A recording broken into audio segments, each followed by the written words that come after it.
you don't want to talk about your past, but your lawyer said that, you know what, in sentencing you, the judge should bear in mind that you had a really Right. tough life. I started being hospitalized at 10 years old.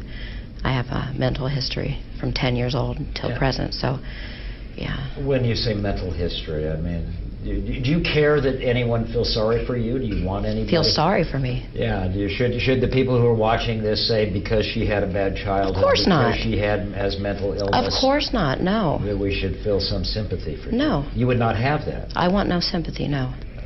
What then? Do you care what anybody thinks about Angela Simpson and what you have done? I don't. It's again, your candor. I've interviewed people who have committed murders before, and usually they sort of prevaricate or they this or that. You're about as direct as it gets. Right. Why is that? It's only fair. I expect you to be the same way. Okay. Do you think that it was fair today? It was justice in that courtroom?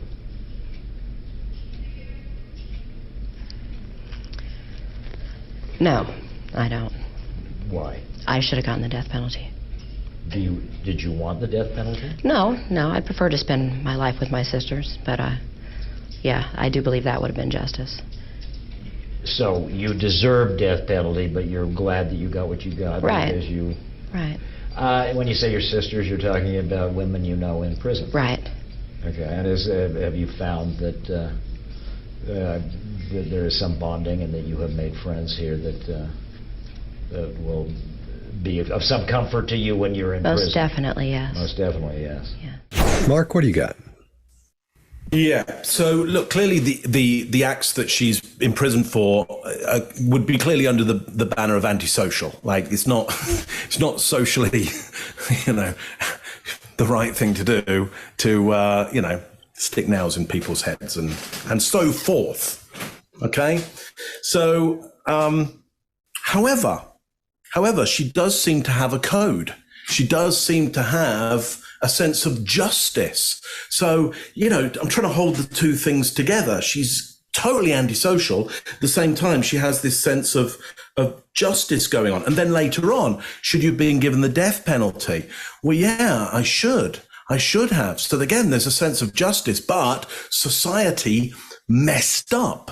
There's been a mistake here. Well, this is all really interesting. And then again, there's another moment for me of duper's delight throughout of this, around this idea of society messing up by not giving her the death penalty. So at this point, I'm going, is this an antisocial personality disorder or is this a psychopath? Like, which one does this fall into? Which one is she trying to convince me of right now? Jury's still out. For me, there's more videos to come, but that's the thing that I'm trying to balance out at the moment because it's very interesting what I think she's doing here. Scott, what do you got on this one? All right, I'll come out of the gate and about the duper's delight, their little micro expression. Mm-hmm. I don't think that's what it was. I think it was contempt. I looked at that over and over and over and over again, and what happens is this pulls that up as that goes. Take a look at that. Slow down and check it out. You see barely that little muscle there pulling it up. Could be wrong. That's just what I think. It's what it looks like to me. It's my opinion. So that's because that really bothered me. I saw that a couple of times too. Once that double thing happened, I zeroed in on that and started watching what she's doing. Her breathing rate's still short, those short, quick little breaths. And she's showing confirmation nods. A lot of times people think they're saying yes as they're doing this and they'll be saying no, but these are just confirmation nods. They hit on the words, almost like illustrators. So they're hitting in time with the words, maybe not right on the money, but they're really, really close. So that's what I call confirmation nods. And then when he says, do you think there was justice in the courtroom? Multiple little micro expressions of happiness or joy, as they are termed. But they're blended with contempt. So I'm not so sure she wants to say all this, but it's part of her story that, like you guys are saying, that point she's trying to make, which we'll get to in a little while. What is she trying to do here? I think that's part of it. She's sort of fighting that up here about what she wants to say and what she needs to say for her purpose, I guess you'd say at this point. all this indicates there's an issue there. Something's up. Something's not right here. So that's why we're seeing all these things bounce around. When she said, I should have gotten the death penalty, we're actually seeing anger at that point. In my opinion, that's what it looks like. And after she says, I do believe that would have been justice, she bites her lip because I think she didn't want to say that, but she said it anyway, because that's odd behavior. And overall, I'm going to say something's just not right here yet. Something's not happening. Chase, what do you got? Yeah, I agree with you. I think there's genuine confusion about wanting sympathy. And she's just unsure why somebody would even ask that kind of question. So this behavior in this clip suggests maybe a case of manufactured lucidity. That's what I'm going to call it, where I believe she's trying to put on a mask of non-emotion, presence, and perfection. And this is probably a behavior she grew up using in order to intimidate people. So this is most likely for legacy's sake more than anything else. So I say her show that she's putting on is for legacy. That's my opinion. Greg, what do you got?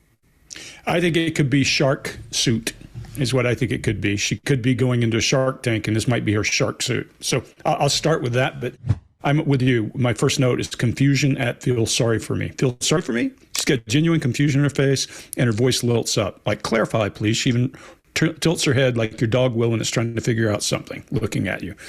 Contempt for what anyone thinks. Absolutely. I think, Scott, there may be a duper's delight in there as well, but there's a left side of that mouth comes up and she makes hard eye contact when they ask her, do you care what anyone thinks? One of my favorites is she purses her lips when the guy says the word prevaricate, which, I learned that when I was in about 7th grade. I don't think I've ever used that word in my whole life. Considering what I do, that might be odd. But she does this when he says that, like, what are you talking about? Did you think it was justice? She does some internal voice and then some emotional eye accessing. And then she does an up left, and it's just to break eye contact before she says, no, I didn't think it. What I think she's trying to do here is get across a message. I ain't afraid to die. I ain't afraid to die. That's why I think it's hard for her to say those words, Scott, to say, I think I should have been, but she's getting out that message, the crazy message. No, I should have been killed, because she does that adapter thing again. She bites the inside of her mouth as she's saying it. I wondered, is she doing it for effect? Where's that happening? But when they ask her about her children and she pauses and thinks about it later, she'll bite the inside of her mouth. There's an adapter going on there because what she's saying and what she's thinking, I don't think are tied together. So I think there's a lot of act here, and she's trying to push that message across. We've heard loyalty, not afraid to die, taking one for the team. Let's see, what else did I have in the list? I'll just wrap them up as we get further in. This starts to sound like a person who is creating a repellent so she doesn't get attacked. And you don't want to talk about your past, but your lawyer said that, in sentencing you, the judge should bear in mind that you've had a really tough life. I started being hospitalized at 10 years old. I have a mental history from 10 years old until present, so yeah. When you say mental history, I mean, do you care that anyone feels sorry for you? Do you want anybody? Feel sorry for me? Yeah. Should the people who are watching this say because she had a bad childhood, of course not, because she had as mental illness? Of course not. No. That we should feel some sympathy for you? No. You would not have that. I want no sympathy. No. What then? Do you care what anybody thinks about Angela Simpson and what you have done? I don't. It's again, your candor. I've interviewed people who have committed murders before, and usually they sort of prevaricate or they this or that. You're about as direct as it gets. Right. Why is that? It's only fair. I expect you to be the same way. Okay. Do you think that it was fair today? It was justice in that courtroom?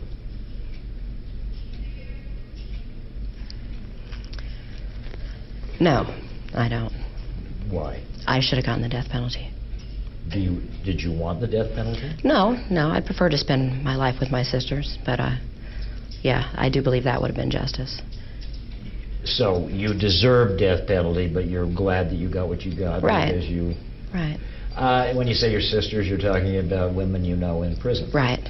Okay. And have you found that there is some bonding and that you have made friends here that will be of some comfort to you when you're in prison? Most definitely, yes. Most definitely, yes. Yeah. If you like this video, Get the full body language breakdown and analysis on our main channel by clicking this video right here.